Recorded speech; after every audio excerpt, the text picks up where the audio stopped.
me say a pleasant good morning to one and all our listeners and viewers alike. Good morning to you wherever you're at, and you're listening to Classic Radio 105.5, 105.9. Those of you via our social media platforms, Facebook page, YouTube channels, good morning to you. Welcome. It's To The Point. Today being Wednesday is the 23rd day of July, 2025. And welcome once again to you folks, wherever you're at, listening to us this morning and viewing this program. I'm your host, GT. With me today representing, of course, we have the Honorable Joseph Andall. He's a Minister of Foreign Affairs, Trade and Export Development. Hope I got the whole portfolio in there, right? Yes, you did. Good morning to you, sir. How are you doing this morning? Good morning, GT. Good morning, or afternoon, as the case may be, to all your viewers and listeners. I'm pretty good, thanks. All right. How about yourself? Doing good. Nice. It's one of those mornings. You have a feel-good morning sometimes, right? Good. It's one of those feel-good mornings for me, so I'm certainly happy for that. All right, so we're going to get into our gist of our conversation this morning. Now, there's a very important, should I call it, trade investment forum coming up in the next, should I say the next week or so? Coming up. It's called the Afro-Caribbean Trade and Investment Forum. In this portion of the conversation, we're going to talk a wee bit about that. You're going to tell me about it, the benefits and everything that will derive from this for the Caribbean, Grenada as a whole, and the Caribbean as a whole also. Of course, are we to benefit from this? So tell me about it. So, what are the key objective of this particular, forum? Everything else in between. I'm not sure if I'm going to give you everything on time, but as much as you can give as we go along, and I'll interject as you go along. Okay, very good. So it's a massive forum, as you correctly said, trade and investment, and the acronym ACTIF, ACTIF, stands for Africa Caribbean Trade and Investment Forum. This is something that was initiated by the Afro-Exim Bank, which is a export-import bank, operating on the African continent and now making its services available to Africans in the diaspora. The main purpose of the get-together is to bring investors, traders, business people together and to create a platform for them to network, to interact, and to explore possibilities of collaboration in terms of business promotion of culture, and so on. Right. This was the Grenada's leg of it will be the third of its kind, right? More or less? The fourth. The fourth of its kind. Yes. So Barbados hosted one, Guyana, and Bahamas. And so we are the fourth to host it. All right.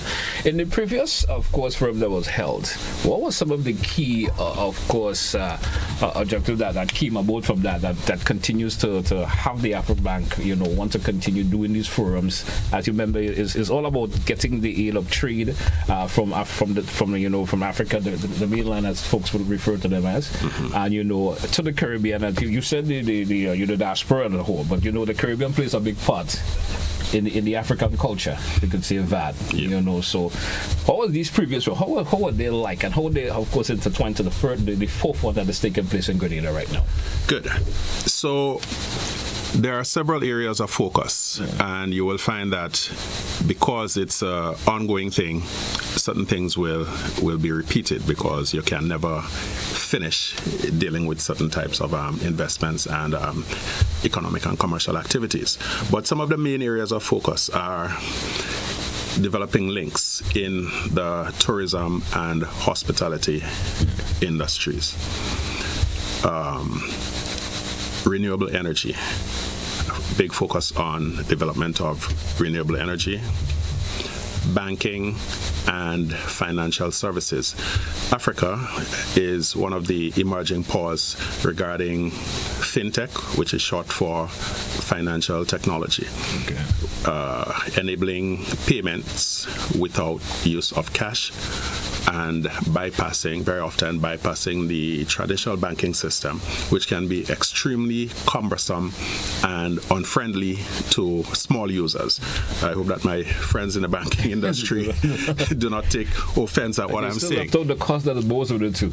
Yes. But indeed, banking has become extremely challenging to the smaller players, to the little person just leaving school and trying to open an account, to people trying to access access a small loan and things of that nature. So Africa has been developing quite a bit of competence, one may even say expertise in that area, and they're quite willing to share with us. And not just to share, but to look at investment options in that sphere. All right. Transport and logistics. Now, for there to be any significant ramping up of trade between Africa and the Caribbean, we must look at the question of transportation, especially maritime transportation, and the logistics involved in it. So that is something that had been treated in previous iterations of Active, and will definitely feature in this version here in Grenada over the next couple of days. All right. Yeah. All right. I want us to focus a wee bit on trade. It's important in terms of what the Caribbean has to offer Africa and so forth. Mm-hmm. How does the trade part of it, will develop what we have here in the Caribbean and Africa? So I must say that trade between Africa and the Caribbean is at the moment, compared to what goes on globally, almost insignificant. Yes. We're only talking about a few $100 million, and most of it is, for example, most of the exports from the CARICOM region to Africa come from Trinidad, with the petrochemical and fertilizer industry. Yeah. Okay. But it is estimated that trade can be ramped up to the tune of billions of US dollars. That is why we keep going back to the whole question of maritime transportation and logistics. So there are possibilities in agriculture, for example. CARICOM has set a target of 25 by 2025, simply meaning that the goal was to be able to produce 25% of the food that we need in the region by 2025. We have not been able to achieve that in its entirety, so it has been extended by a further 5 years. So 25 by 2025 plus 5 is a new slogan. Okay. Now, where can Africa play a role in that? If you look at our countries, they are very, very small, and some of them are extremely arid. If you go up to places like St. Kitts, Antigua, and so on, they're almost totally reliant on rainwater and on desalinated water, occasionally underground water, borehole wells, and so on. And our acreage is, relatively speaking, almost insignificant. But Africa, as you know, is a massive continent, lots of resources. So there are possibilities, for example, of Caribbean business people interested in agriculture, agro-processing, and so on, working out deals whereby they can lease land in Africa. Okay. Right? Let's take pineapple, for example. And there's something that called, it used to be called geographical branding, but geographical indicators, where you may have a sort of monopoly on producing something. Let's take pineapple, as I said. But you may not necessarily have the space to grow it to the scale that would make it commercially viable. Yeah. So you can work out arrangements where it is grown in Africa, but branded Antigua, branded Grenada. Okay. So it's almost like you're licensing out. Okay. Yeah? So all of these are possibilities that are on the table, and that enterprising business people, investors, can seize those opportunities. Yeah. All right. The overall benefit, as we of course spend a little time there on the trade aspect, the overall benefit to the Caribbean in general, how do you see that benefiting the overall Caribbean? So we have already started to see the fruit of the collaboration between Afro-Exim and the Caribbean. Yeah. In Grenada, for example, one of our main new hotel developments has benefited from a loan at concessional rate, I believe, from the Afro-Exim Bank to the tune of about $35 million US dollars. That is probably in excess of 90 million EC dollars. Okay. And they have set up a facility making available to CARICOM $1.5 billion US dollars. Now, it is not free money, but what it does is give you the opportunity to be able to borrow at concessional rate, 0.5, 0.75%, maybe 1%, and that is extremely manageable. And flexible too. Flexible once you use it prudently, once you target the areas in which you want to channel those funds. And for us in the Caribbean, that is extremely important, because viewers and listeners may or may not have heard about the term graduation. Yeah. It doesn't mean walking up the aisle at GBSS or at SAS, but simply that because the economies of Caribbean countries have been improving over the years, we are now classified by the IMF, the World Bank, and other international financial institutions and agencies as middle-income countries, upper middle-income countries, in some cases even high-income countries. Yeah. So what that means is that we have graduated to a level that disqualifies us from access to concessionary financing, meaning that when we have to go to borrow now, we are exposed to the commercial interest rates. Now, this question of using a country's GDP, gross domestic product, as the main metric for determining whether or not that country qualifies for grant funding or for concessionary finance is very, very detrimental to us in the Caribbean, because, as you know, one hurricane, half an hour of rainfall or wind can destroy your entire GDP. Take you back, though. Take you back, yeah. We have Beryl, we have Ivan, we have Emily, and so much. With Maria in St. Lucia or Dominica. So we are constantly in a fight to ensure that we do not get punished for doing well. Right. And that is where this facility provided by the Afrexim Bank comes in such a timely manner. Right. So it sort of changes the playing field a wee big for Caribbean countries, if you would say that. Yes, it has the potential to do that. All right, great. All right, we're due for a break. Let's take that break. We come back. We got much more to talk here about on today's edition of To The Point. We'll be right back. To our listeners and viewers, stay with us. Don't touch it down. Glen Community Partnership.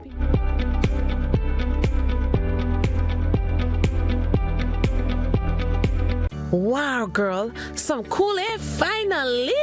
I know, right? I just installed the air conditioning. I'm glad you're here. Look at my Grenlec bill from this month. Tell me what's different. Well, the bill analysis is showing that the number of units you used went down each month. Congrats on that. But look at the total charges line. It's like I'm paying more for less. Pay special attention to the fuel charge and adjustment. As you can see, the fuel cost was higher during those months. So when Grenlec has to pay more for fuel, I get the charges? Well, yes. I mean, when your suppliers charge more for the flowers and fruits out of season, don't you have to charge your clients more too? Well, that is true. But look at the last couple of bills. The fuel charge dropped and the adjustment was a credit. So you actually paid less per kilowatt hour or unit. And I was really happy about that too. I get it. No matter what the fuel charge and fuel adjustment charge are, once I am managing my usage, I'm on the right path.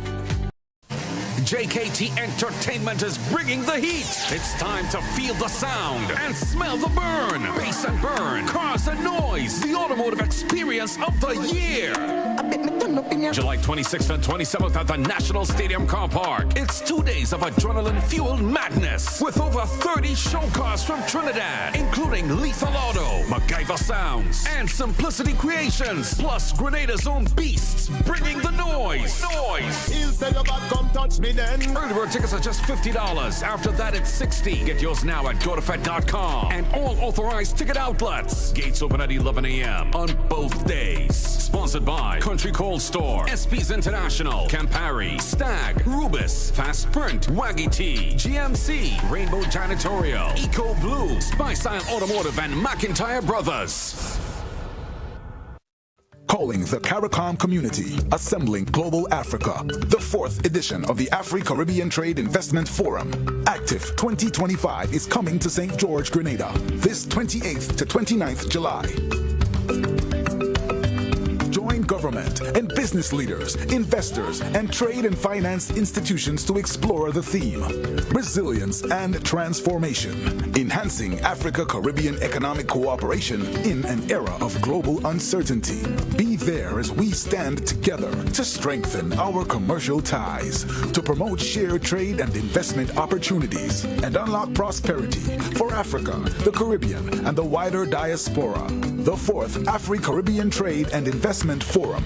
Reserve your place now at active2025.com.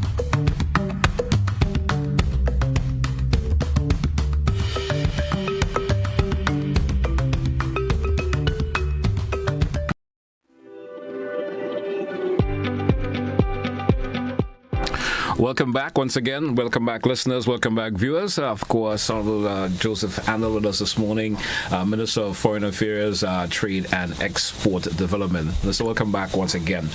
I want to ask, with the trade forum that is happening, would we see our linkage now with of course, African Bank and of course, the continent of Africa, and the way a lot of the trade and so forth will take place?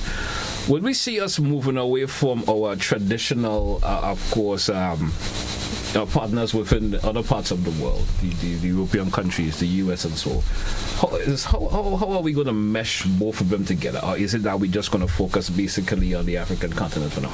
If you get the direction of my question. Yes, so good question. The idea is not for us to ditch any of our long-standing partners or to replace them, but to add. Yeah. There is no point in breaking away from our relationships with Europe, with North America and other parts of the world. Those are extremely important to us. And what we're doing is adding a new dimension to it. Traditionally, we have not really explored the possibilities that exist within the framework of cooperation with Africa and even other parts, even closer to home, Latin America and so on. Yeah. So what we are doing now in a quite deliberate way is to expand our reach, to create these new links that will create more and better opportunities for people in the creative spaces, for our manufacturers, for our importers, and so on. And it is extremely important that we do so. If one looks at what is happening internationally at the moment, one would see quite easily that it makes sense for countries to diversify their relationships, particularly as it relates to trade. So, some folks may say, small developing countries like the Caribbean may not have really gone in depth into developing that full, strong relationship to trade in most of the other third world countries, especially in Europe and even the US, in depth as we should. Would you agree with me with that? So we still brushes the surface in some of the trade and stuff that we do with it. Yeah. So a lot of the problems stem from our smallness, and also in what we have been focusing on. So with small labor forces, with small internal markets, with limited capacity for mass production, we have to now start looking at areas outside of the traditional production of physical goods and look more and more into the services sector, in health, in education, in financial services, and so on. And to start now pooling our resources and looking at alternative ways of doing traditional things. So I spoke earlier, for example, about the idea of our farmers producing in Africa or licensing out to Africa where there is space, where there is economies of scale. And we use the whole question of geographical indicators to capitalize on it economically.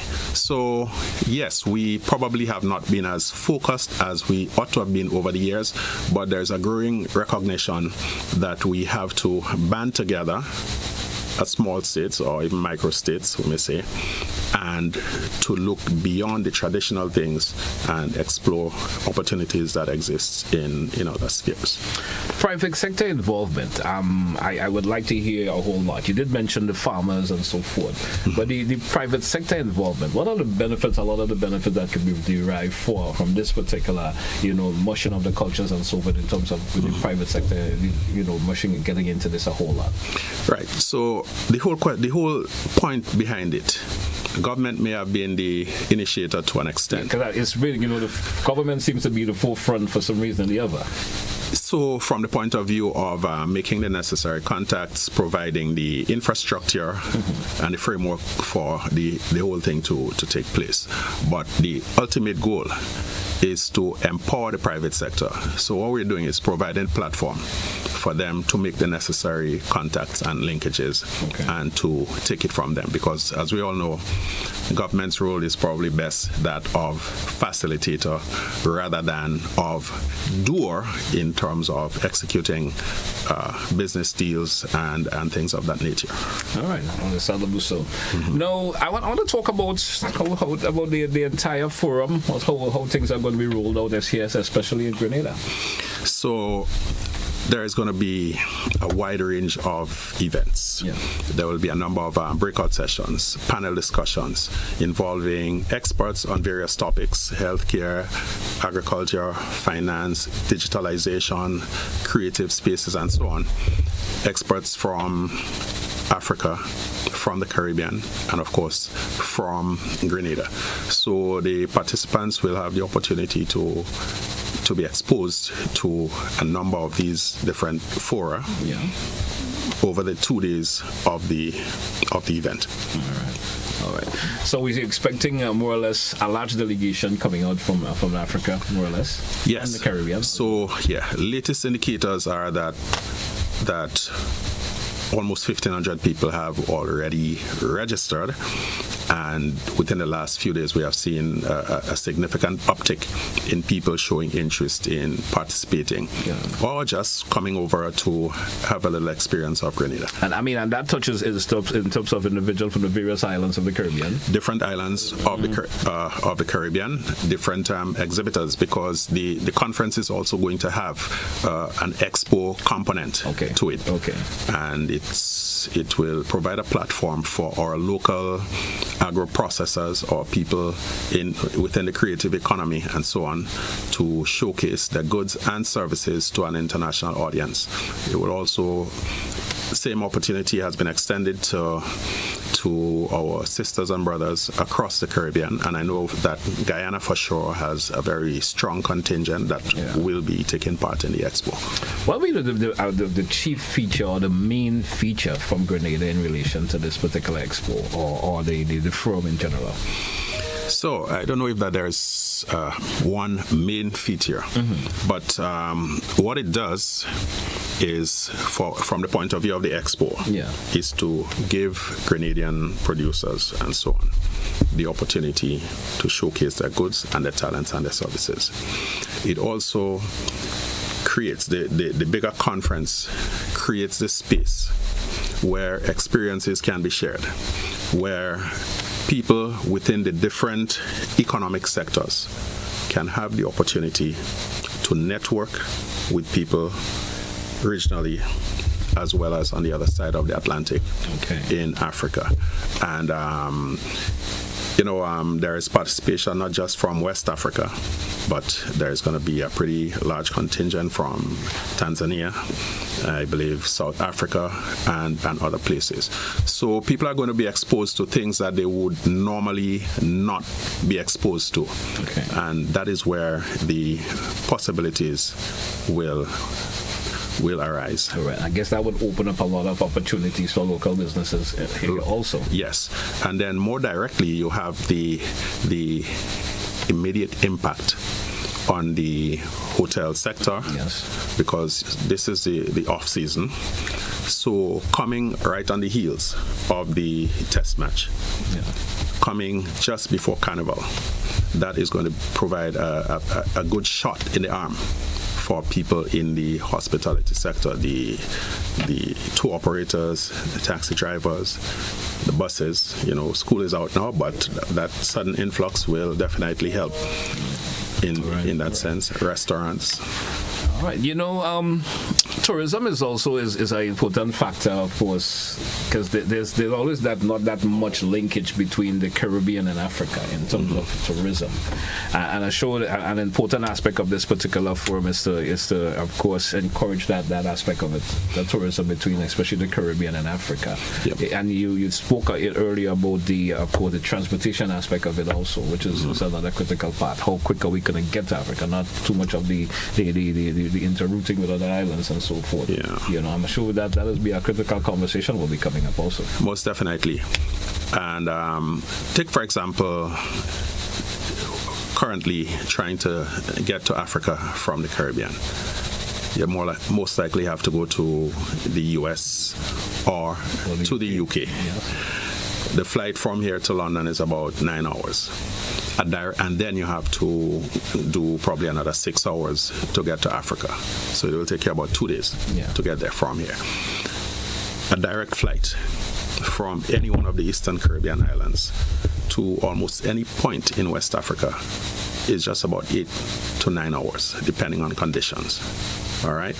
So you see how much more it makes sense for us to develop those links. Yeah.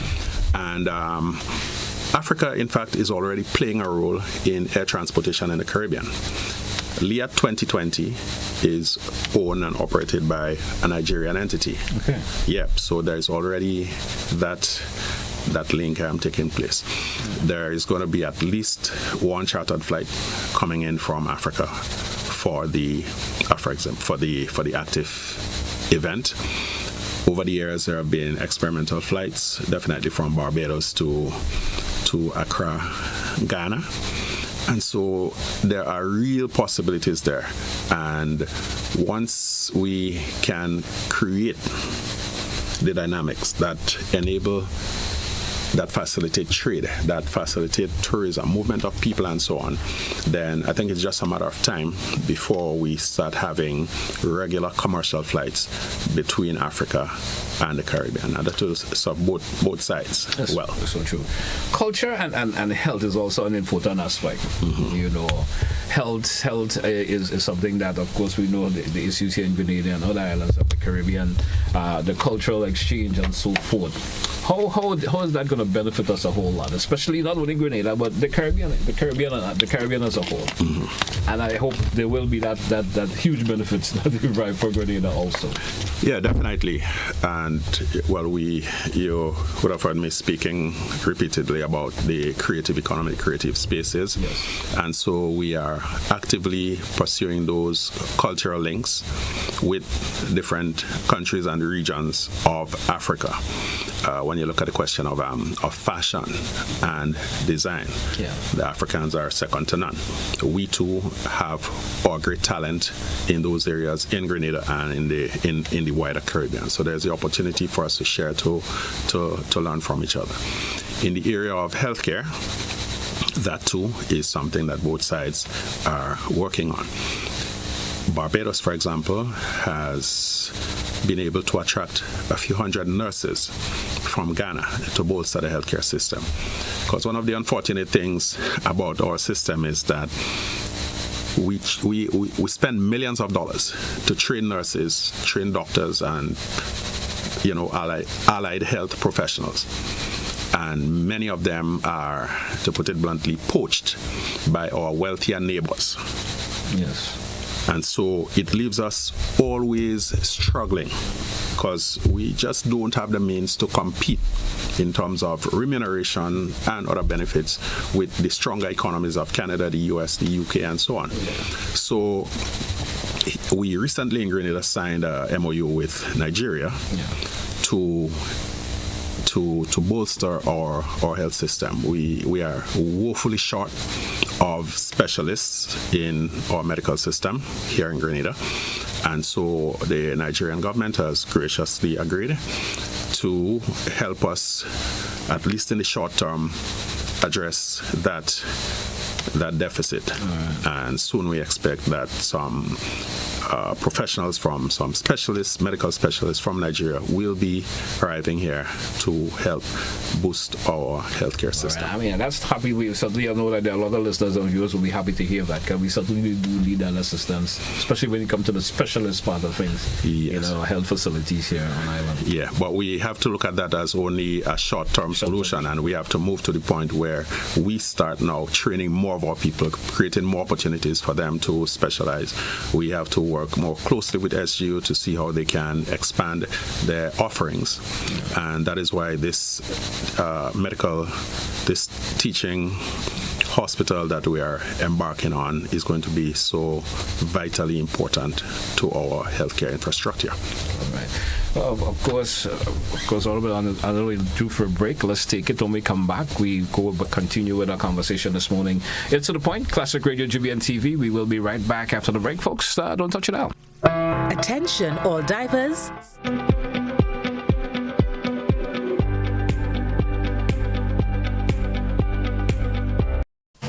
JKT Entertainment is bringing the heat. It's time to feel the sound and smell the burn. Bass and burn, cars and noise. The automotive experience of the year.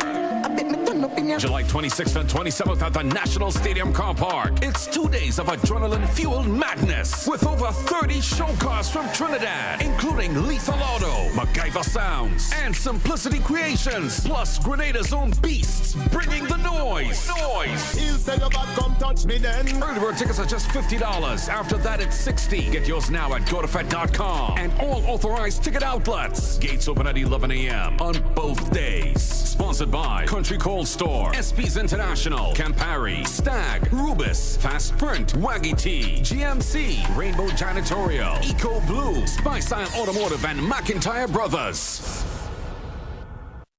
Calling the CARICOM community, assembling Global Africa, the 4th edition of the Afri-Caribbean Trade Investment Forum. Active 2025 is coming to St. George, Grenada, this 28th to 29th July.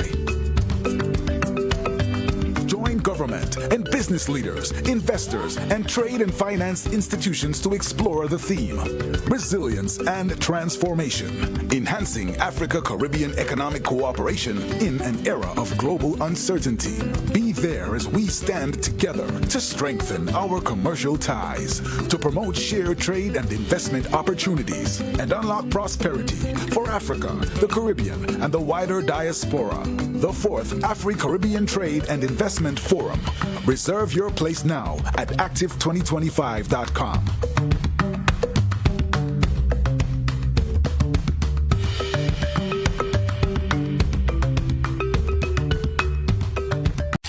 Remembering our past, reclaiming our roots, empowering our future. On August 1st, Grenada will rally with the global African diaspora to celebrate Emancipation Day. Bring down the power of love, I say. Bring down the power.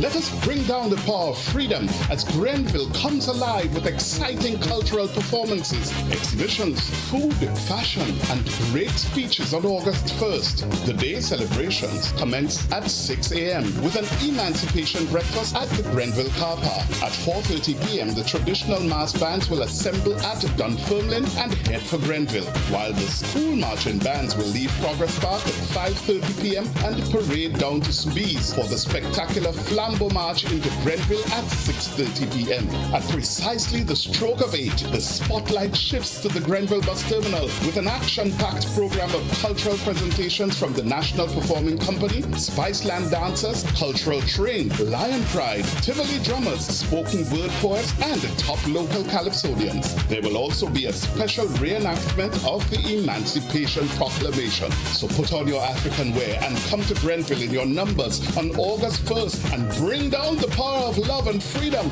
as we celebrate our emancipation. Buses available nationwide. Contact your parliamentary offices.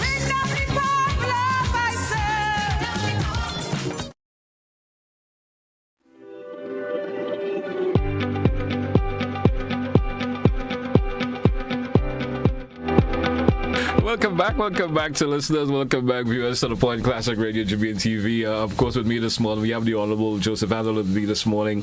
Of course, so I want to talk a wee bit about the constituency of St. Patrick, your particular constituency this morning.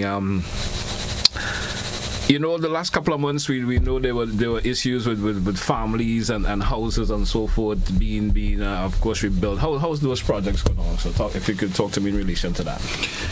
Yep, I'd like to talk a little bit about that. You know that St. Patrick was one of the hardest hit areas from Hurricane Beryl just a little over a year ago.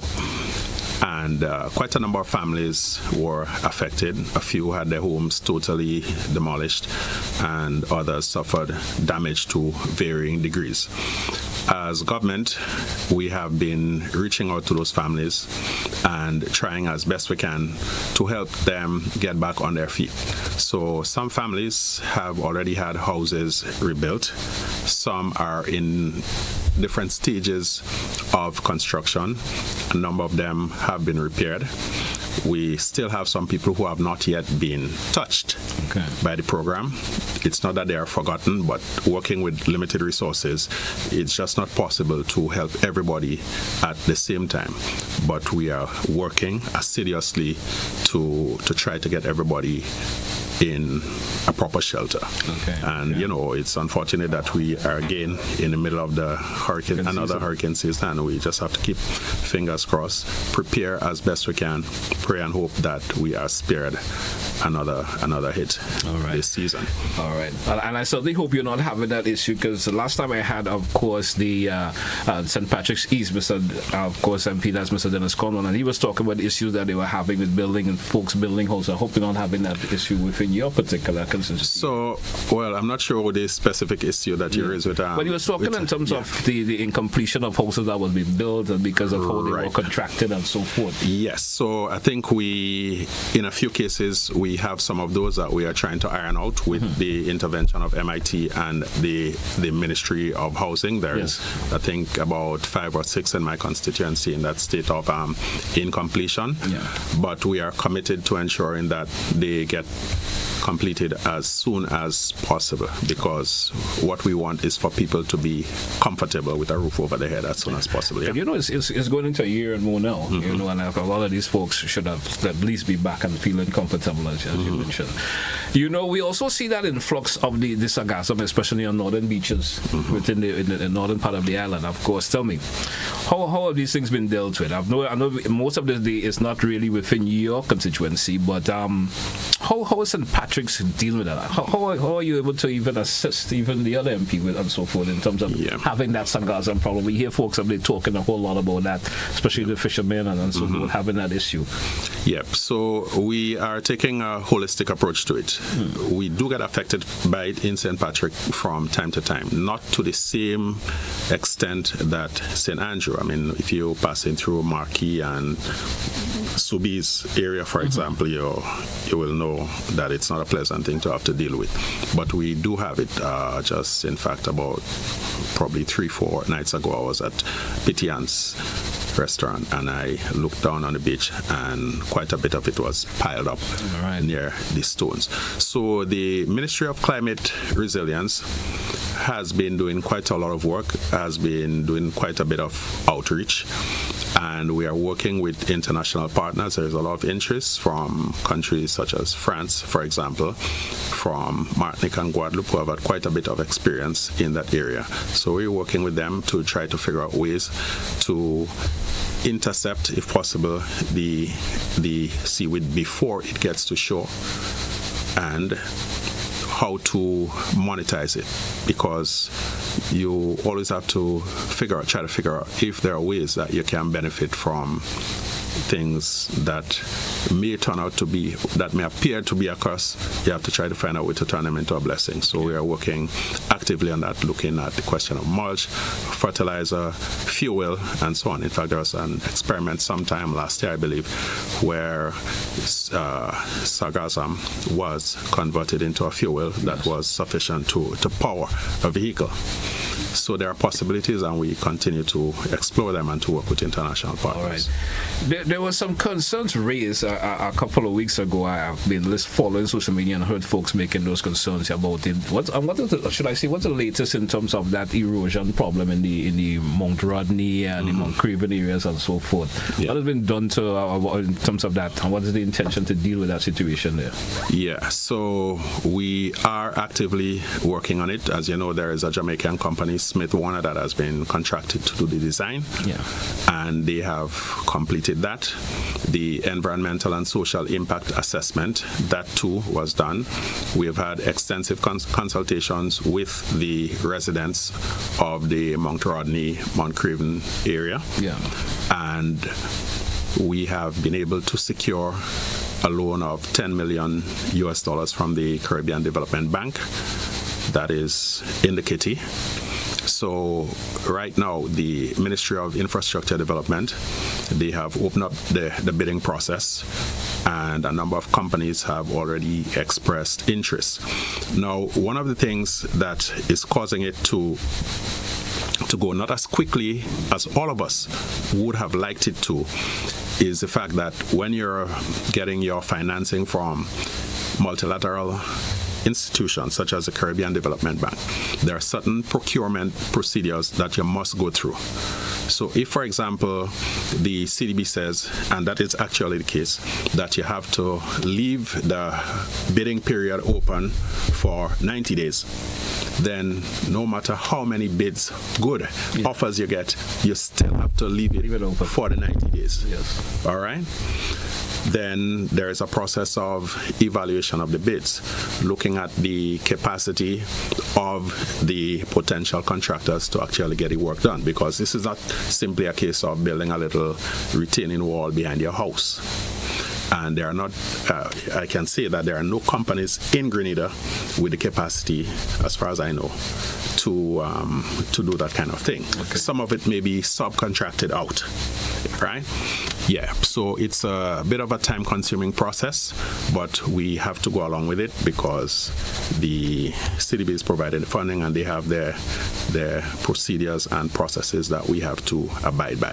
So while I'm not in a position to say a start date for the recommencement of the work, we are confident that within a matter of a few months, we will see some action in terms of actual construction. Okay, great. Good to hear that. Now, what's the present situation with the St. Patrick's Health Facility? What's the present situation with that? Right. So that is another one that over the years has developed into a catastrophe. Particularly the Sutter's Health Complex. Yeah. So again, we are in the process of inviting bids to get contractors to throw their hat into the ring for rebuilding, and not just rebuilding, but smarting up the Sutter's Health Facility. I think there's about 4 buildings on the compound, right? So they all have to be redone. In the meantime, we are looking at a building on the other side of the road that is owned by TAMCC. We have already held discussion with TAMCC and they have granted approval for the Ministry of Health to repair and retrofit that facility to temporarily house the Sutter's Health Complex. We considered a number of options, including renting from private owners, but there simply isn't a facility in Sutter's with the capacity to house the health center, even on a temporary basis. There was one that we considered that there might be adequate space, but they have restaurants and other things there, and it was not a wise idea to be mixing a health facility with those other types of businesses. So that was shelved. The good thing about it is that after the retrofitting and so on is done, the facility belongs to the government, and TAMCC can then revert to TAMCC for their own purposes, or maybe some arrangement can be worked out between the Ministry of Health and TAMCC for the ministry to continue using it. Yeah. All right. And you mentioned TAMCC. Of course, it kind of jumped into my next question. What's the situation with TAMCC St. Patrick? TAMCC St. Patrick, I frankly believe, we have to take a serious look at it. Before it used to be called the Multipurpose Center, and then it was passed on to TAMCC. And the courses that were originally offered there, all of them are no longer offered. Okay. And part of the problem, as far as I understand, is that there was a cohort of people who were trained specifically to deliver courses at that campus. Many, if not all of them, have now retired, and nothing was done to prepare a replacement batch. So as a result, the offerings at the Sutter's campus are very, very slim. And while I'm not the Minister of Education, it falls within my constituency, and I have a deep desire to ensure that the people of St. Patrick are given the opportunity to access quality education. So it is my intention, along with Honorable Dennis Cornwall, to work with Minister David Andrew, Ministry of Education, to engage the TAMCC administration to see what steps can be taken to make maximum use of the Soteras TAMCC campus. All right. Could you also tell me what's the latest that's with the hotel project at Livera? What's the latest on status of that, per se? Yep. So I haven't visited there in quite some months, but based on the latest I've heard, work is continuing on that project. Okay. And it seems that they are on track for the opening of the first phase in 2027. All right, great. Don't hear that. Hey, folks, it's To The Point Classic Radio GBN TV. We drew for a break. Let's take it. When we come back, of course, I still have a couple more questions I want to ask the Honorable Minister when we come back, and also the opportunities for our listeners and viewers who have come in with their questions or two if they do have one when we come back. Stay with us. We'll be right back.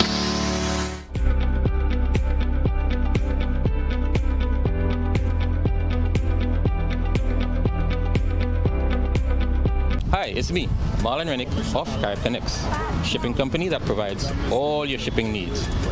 We are here on the spot. Spice up the carnage, so come on up. Hey, it's going to be fun, it's going to be exciting, showcasing all our local talents. You might even see me singing a soca. So come down, join us on the carnage. As you can see, there are going to be giveaways, fun and excitement. Please, don't miss it. Come down, join us. Carib Connects, along with GBN on Spice Up the Carnage. Hey, Shorty, who they talking to? Telling me that we can play match. Who they talking to? Telling me that we can play match. It's like intercom with a relay. The mass must never be in there. Watch each job living our victory. We don't play for mass and it's free. Yes, people, it's me, Thank God. Don't do your man that. Remember, GBN, Spice Up the Carnage. I will be there. Don't do your man that. Your man don't deserve that, girl. Don't do your man that. Your man don't deserve that. Don't do your man that. Your man don't deserve that, girl. Don't do your man that. Your man don't. Oh, God. Ladies, make sure you come my people support. I will be there. Boom. Don't do your man that. Your man don't deserve that, girl. Don't do your man that. Your man don't deserve that.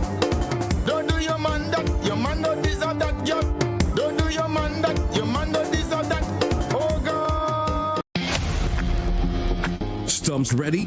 The biggest party in sports is back. It's Republic Bank CPL 2025. Bowls off August 14th to September 21st. 34 matches, 6 teams, 6 nations. Your Caribbean cricket frenzy.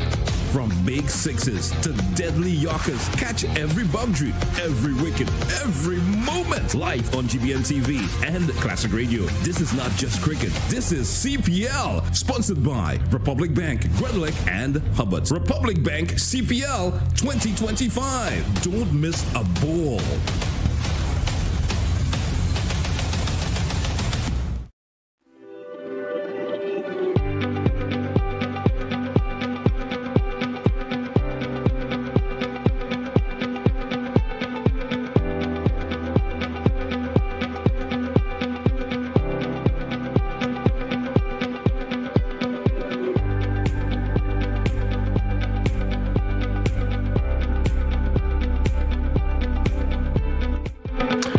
back, listeners. Welcome back, viewers, once again to the Point Classic Radio, GBN TV.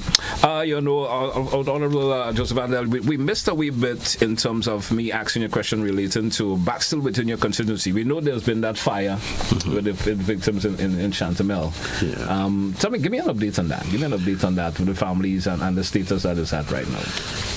Right. So that fire, as you know, left about 18 people homeless. 5 houses were destroyed. And one of the first things I did was to put together a committee. And I must begin by commending the people in that committee. Teacher Faith Phillip, Solange Logie, Pastor Richard Alexander.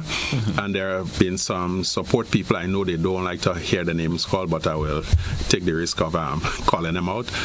Dr. Aaron Logie of Core Bank and Mr. Philbert Lewis, both of whom are eminent sons of the soil of Chantemelle. They have been really instrumental in mobilizing resources and ensuring that we have got to the point where we are confident that within 2 or 3 months, all of the houses will be finished and that we will have the people back in their homes. Okay, great. And, when that fire occurred, because of the close proximity of the houses, I took the decision that there would not be much point in rebuilding wooden houses. So we went all the way out and we have been able to secure 5 modern concrete houses for the families. Okay. So I feel personally happy at the efforts that have been made thus far. And we're just looking forward to the final finishing touches being done so that I guess there's a matter of weeks or months still ahead of that? It's always better to err on the side of conservatism when you're dealing with construction. But by now, the last time I passed by there, I think 3 of the houses had been covered. So I anticipate that by now, the other 2 are either covered or close to being covered. The plastering has been largely done. One of the funny things was that the house that started first took the longest to complete, because we had got a company to donate some blocks, and they donated some of the blocks and then they went out of production.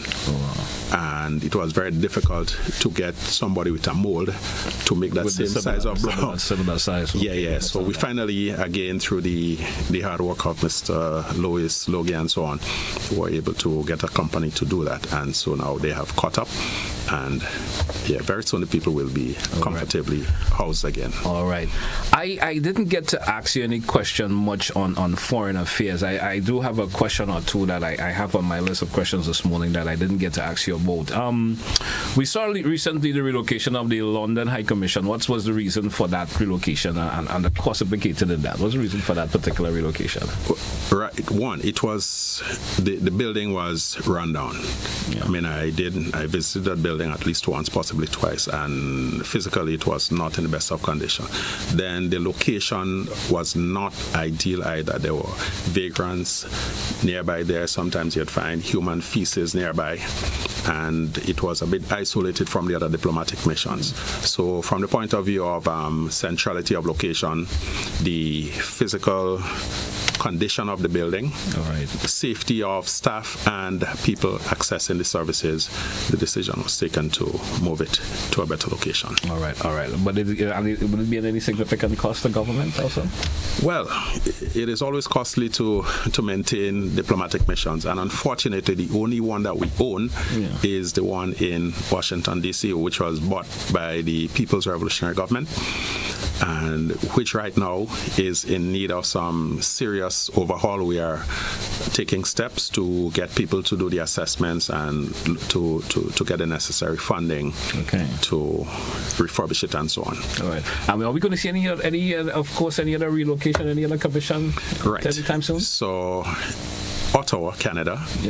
We are very, very close. I think the building is now being furnished, and for the first time we are going to have diplomatic representation in the capital of Canada, Ottawa. So the staff, the skeleton staff, they are already working. Mr. Corliss, the High Commissioner, has already presented his credentials, and we have, I think, a first secretary there. So things are beginning to take shape there. We are looking at the possibility of an embassy in at least one Middle Eastern country, maybe two. We are always mindful of the fact that our funds are limited, so we are approaching those with the view in mind of doing them in a way that the cost to the government and people of Grenada will be minimal. Also mindful of not engaging in any type of relationship that could result in reputational damage to Grenada. All right. There's one final question, because I see my lines are going both the WhatsApp and the direct line. I have one more question. Back in, if my memory serves me right, back in 2023, your ministry made several diplomatic postings. 2 years later, what is the report card on these particular postings in terms of the role of the role names? There is a High Commissioner of the UK, of course, Mr. Crony. We also have the Ambassador of the US, Canada, Mexico. We have Mr. Francis, or Miss Francis. I think it's Tally Francis. Tally Francis. Yeah. Tell me a wee bit. How this is going in terms of that report card and basis of that. Yep. So, well, as you talk about report card, there is a reporting mechanism where they all have to report periodically and regularly to Capital about their engagements. Each has its work plan. Each has its goals, its targets, and so on. What you may expect from your embassy in Havana might be totally different from what you expect from your London High Commission. But I must say that I am very pleased with the efforts that all of our diplomats are making out there. I wish to take this opportunity, as we're on this topic, to thank former permanent representative and Ambassador Che Philip for his service as our UN permanent representative. He has now demitted office, and Miss senior moment here. All right. Ingrid Jackson is our new UN permanent rep. Yes. I think about 2 weeks or so ago, she presented credentials to the Secretary General of the United Nations, so she's now officially installed as our PR. We have a little bit of beefing up to do at that mission in terms of staffing, but we're going about it carefully. And overall, very happy with the work that our diplomats have been doing in the different capitals and cities where they're serving. All right. One final question, though. We know there's always been that appointment of those special envoys, and the likes of, in Global Health, we have Dr. Trevor Lane. We have, of course, the creative economy in ICT. We have Orlando Romain and so forth. And, of course, we have Andrew Sadban as the development and investment. How is the report on these individuals? How is it, could I say, what gains are we getting for Grenada for these special envoys? Yep. So they are people who have tasks that are not normally executed by, I should not say not normally executed by the regular diplomats, but they are specially tasked with these focused areas. Yeah. So, for example, Mr. Romain, Ambassador Orlando Romain, has been an integral part of the whole negotiations towards getting the active here, towards working within the creative space to, if you remember the Unleash that was a couple years ago. And for providing the type of access that individuals may not be able to without that sort of official backing. Okay. Yeah. Okay, great. So, of course, there is a constant review of their performances. And as time goes by, we will be making decisions as to whether we need to replace, eliminate, add, as the case may be, on a case-by-case basis. Okay. Yeah. So, we already at 10 a.m., but we still have time. Maybe I hope you have 5 minutes or so to spare. Okay. That we can accommodate a call or two, because, sometimes our listeners and viewers want to chime in for various reasons. Let's take our first caller. Caller, good morning, and forgive me for having you on hold that long. Good morning to you. Hello, good morning, Mr. Andall. Mr. Andall, two things, very brief. One, there is a big conference taking place in Grenada. How is it that the Grenada Industrial Development Corporation, or by any other name it goes, they have an investment promotion agency, and there is no link to that conference? Something got to be radically wrong in Grenada. If you have an industrial corporation promoting investment and they don't have that link on their website, something is radically wrong. Two, on the question of returning nationals, when is it that the 75,000 EC dollar value for bringing in items, when is that going to be reviewed? Either by increasing the amount or by listing the different items that a returning national can bring to Grenada. So, for example, in Barbados, you have listed that you can bring in 2 beds. Whether it is new or used, it doesn't matter. Therefore, you eliminate the questions that are raised by citizens. One custom officer charges them X amount for a TV that is 75-inch that is new, and he charges another person a different rate. Please have that reviewed. It is not difficult. It shouldn't take 10 years or 5 years to do it. A woman only takes 9 months to get pregnant, a child, and have a child. A child takes an average of about 7 months to a year and 3 months to walk. If the child is not walking after that, something is radically wrong. The government which I support is in office for 3 years. We cannot continue sitting and waiting in the context of transformation and change to take 20 years to do certain basic things that is rudimentary. Increasing our value, changing our law, it doesn't take that much. If you need volunteers, call for volunteers. Thank you. Have a pleasant day. Thank you, sir. Respond to the caller? Yeah. There is a website, I think it's regarding the Active Conference, active2025.com, and there are procedures for registering as a participant, as an exhibitor. As far as I understand, all of the spaces for exhibitors have already been taken up, and the GIDC is actively involved in the planning and execution of the conference. There will also be Mr. Theodore, people from the private sector like Ms. Pettifer Lewis, and so the concerns that the caller is, I believe that they have already been addressed. Regarding the revisiting of the policy on concessions for returning nationals, I take your point. There is merit in it, and that is something that I'm sure that we'd be willing to look at. Okay, we do have another caller. Caller, you're live. Good morning. You're welcome. Yes, good morning. Good morning to you, sir. Mr. Andall.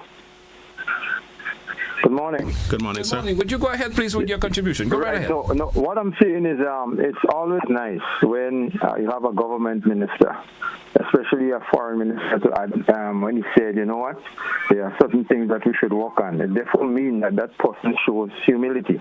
But in the same vein, the government only been in office for 3 years, and they are doing a lot of work.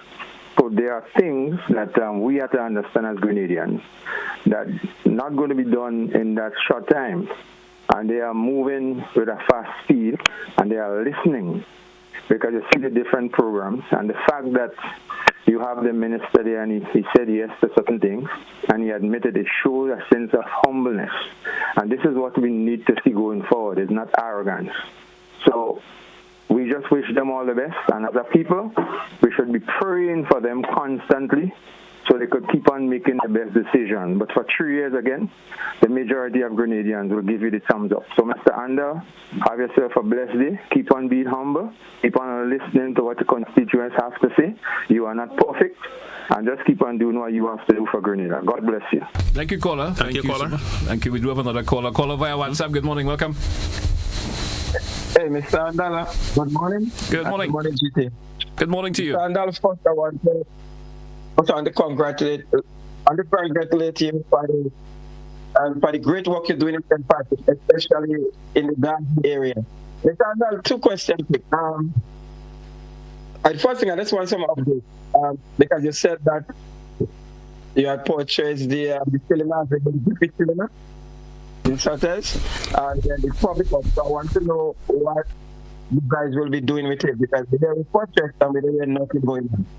Okay, my second thing now, last night I was listening to GM with the PM, and somebody raised a typical question about the fish marketing. Basically, not the fish market, marketing sources, because before the marketing sources used to be by the old post office. So I want to know if you're going to bring back a market for the people in sources, because we don't have no marketing sources in one. And then we heard about the Seaman farmers. We heard when Lydan talked about they're struggling since after that. I want to know what is your plans for the market, bringing the market started and helping the seam farmers. Thank you, have a great day. Thank you, caller. Of course, we missed some of the callers. Yeah, I think I got it. I think I got them eventually. So thank you. So regarding the Caribbean purchase, yes, government did purchase that property, and we are in the process of putting together a committee that will sit down and discuss how best to proceed with that. A number of ideas have already been brought forward. And in fact, just yesterday, I had a pretty long conversation with the permanent secretary in the Ministry of Infrastructure Development with a view to having the resources to demolish the old structure, to clear the area of debris and so on, probably to fence it around to ensure that it is properly secured. And then there is going to be consultations with the people of St. Patrick. So we do have ideas, we do have plans. Of course, what we have in mind, it is not going to be as simple as building a community center. So it will take some time and require some resources, but we are actively working on trying to mobilize the resources to put up something there that the people of St. Patrick will benefit from and be proud of for generations. Regarding the market in Sates, I too am very, very concerned about the physical state of the market. I've been there a couple of times with the Chief Technical Officer, with the Permanent Secretary in the Ministry of Infrastructure Development, also with Minister Andy Williams from MIT. And we recognize that there needs to be some serious upgrade of the Sates vegetable market facility, the meat market, the abattoir facility. So we are quite aware of the need for some serious work to be done on those. And we are going to get there eventually. Right. In terms, I think you did ask about farmers and beryl. Yeah. So I know personally of many farmers who have benefited from the cash payout from beryl, the $4,500 for farmers under 5 acres and $9,000 for farmers above. A few have slipped through the cracks, and we are currently looking at identifying them and seeing what we can do to assist them. All right. In terms of other areas for assisting farmers, Minister Cornwall and I, sometime last year, we did sign a sister city parish relationship with Ningbo City in China, and they recently sent us a shipment of agricultural pumps and some other equipment. We have already identified the farmers. Unfortunately, we do not have enough for every farmer who needs one to get one, but we are working on additional shipments down the road. So we are making progress in terms of working with the farmers and so on. Okay. I guess we'll entertain our final caller for the morning. Caller, good morning, you're welcome. Well, thank you very much, Mr. Telesford. Good morning, Mr. Andall. Buenos días, ¿cómo estás, hermano? Estoy muy bien, gracias. ¿Y usted, ciudadano? Bastante bien, gracias. Let's go. Mr. Andall, you know, I have never been a flatterer. I can't do that because of my personality. And this morning, you have demonstrated once more to me that I have to tell you as it is. I consider you to be the gentleman, well, more than the gentleman, but the adults in the room as it relates to this administration. You can take some solace in that. Mr. Andall, the purpose of this call is to make an exhortation to you as a senior member of the Parliament of Grenada House of Representatives. As the news gave me yesterday evening, that tomorrow, that the bills referring to the modification, alteration, whatever we choose to call them, to the constitution of this country shall be presented before Parliament. So, you have studied languages. And you know the linguistics of the two languages, because you're a teacher, aren't you? You also know that words belong only to their context.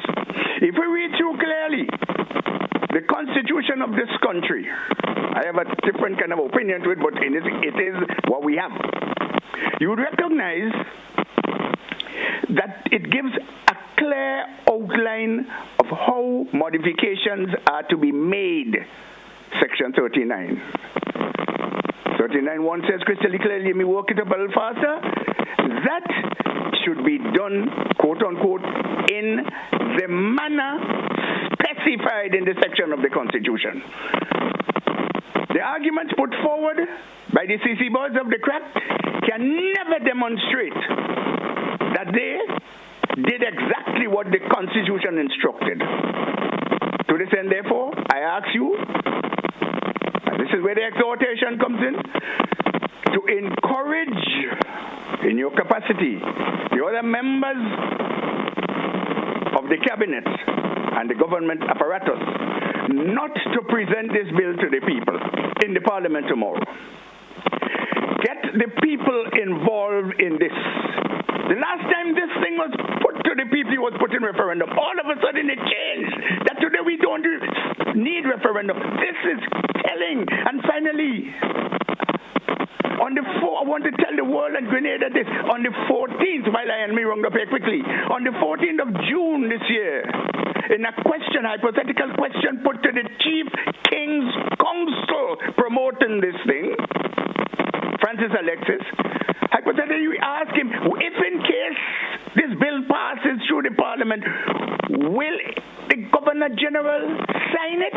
What's your view? He said she will need a job. It is there in the recording. To me, this is a threat, Mr. Andall. I want you all to take it into consideration and be careful with what we're doing, because the way this thing is being done is not in keeping in the manner specified by the Constitution, Section 39, subsection 1. I trust that my message is clear and that you will act accordingly. Of course, you will make the decision. Thank you very much for what it's worth. Thank you, sir. Thank you very much. Thank you very much. I will beg of you a brief response. Citizen a bit over time. Rollo. So on the second point regarding your conversation with Dr. Alexis, having known Dr. Alexis over the years, do not always agree with his pronouncements, but I do not believe that the goodly doc is threatening the GG. And in any case, even if he were, he does not have the power, the authority to dismiss the Governor General or anything of that nature. In terms of I take it that you're talking about the proposal to change some elements of the oath of allegiance. Now, I'm no constitutional lawyer, but there are different sections of the Constitution. You quoted 39.1, 39.5, I believe, delineates some areas, some aspects of the Constitution that may be changed without resorting to a referendum. And there's case history, as far as I'm aware, to support that position. So it is one of the cases, the oath of allegiance, where you may not need a referendum to effect change. Okay. All right. Yep. All right. Of course, Honorable, Joseph Andall, that's what we're going to take a wrap for today's edition. We went overboard this morning in terms of timing. I want to thank you once again, sir. It's always a pleasure to have you on the program, and best wishes for the rest of the day. Thank you very much, GT, and to all your listeners, I wish everyone a happy day. We are all looking forward to the active conference. Yes. We're looking forward to Emancipation Day, to Carnival, and I'm going to use Brother Ralu's word. I exhort my fellow citizens to do be considerate of each other, to use the carnival season as one to express our culture, and to please refrain from violent activities, from self-harming activities like excessive drinking and things of that nature, and to keep looking out for one another. Thank you. Right. Thank you also. Hey folks, as we're going to take a wrap for today's edition of To The Point, join us again for another edition. That's how we say goodbye.